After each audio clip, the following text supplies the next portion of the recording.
Hello and welcome to Learn Moodle Basics. This is the Week 3 tutorial, and this week we're going to be answering the question, how can I assess and grade my learners?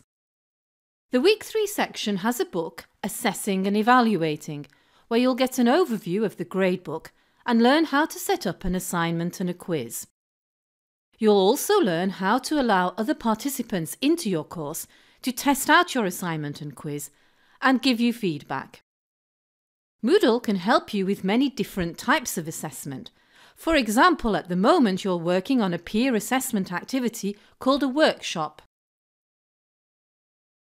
These activities connect to Moodle's gradebook, so if a student submits something, their score is recorded in the gradebook. We are focusing on assignment and quiz.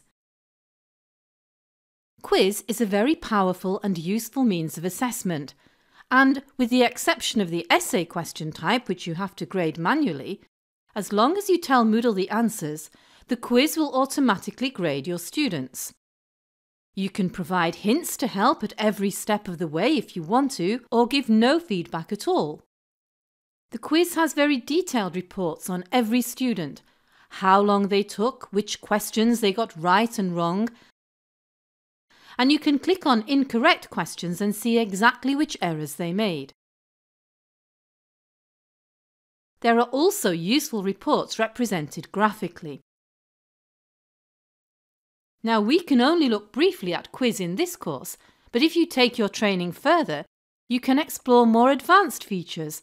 For example, if you're concerned your learners might get credit for guessing, then you can enable certainty-based marking, where they'll lose marks for being overconfident and gain extra marks for having genuinely learned the material. You can also force them to do questions in a certain order, making access to questions conditional upon previous ones. And now assignment. This is an area where learners send work in for you to grade. That might be files they upload of a type and number you choose, or it might be text they type directly into Moodle. As with the quiz, assignment has advanced features which you learn about if you take your training further.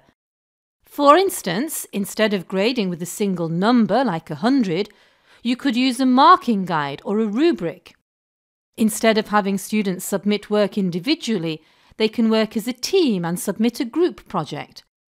And if you're concerned you might be influenced by knowing your students, you can enable anonymous or blind marking.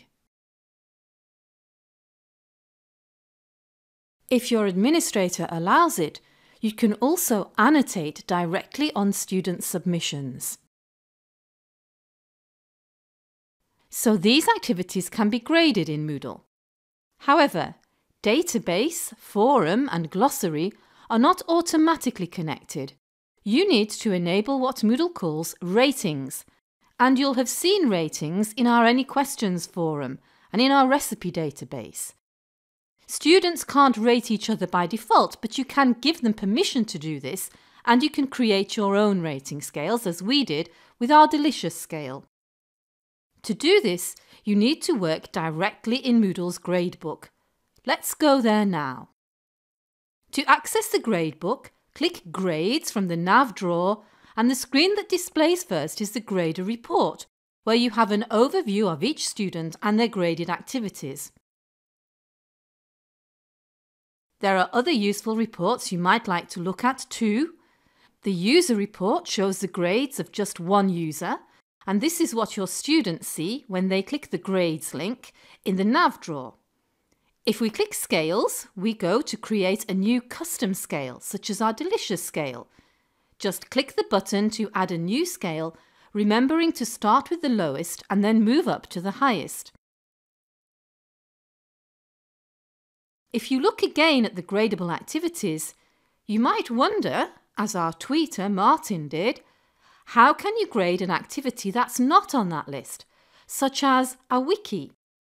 You can add your own grade items manually and grade directly in the gradebook, so you can also grade things which have been done outside of Moodle. We click Setup, Gradebook Setup, and then we can add our new grade item there. And if you like to organise your grades in categories, you can do that from there as well. Hopefully you now have an overview of how you can assess and grade in Moodle, and you learn more in the Week 3 book. And if you have any questions, please ask in the weekly forums or join us in our live Big Blue Button session.